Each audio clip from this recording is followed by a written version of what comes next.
O sevgi en başta benim hakkımdı. Biricik sevdiğin ben olmalıydım. Gönlüne başkası girmemeliydi.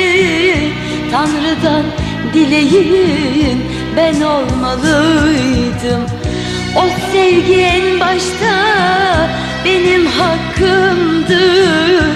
Biricik sevdiğin ben olmalıydım. Gönlüne başkası girmemeliydi.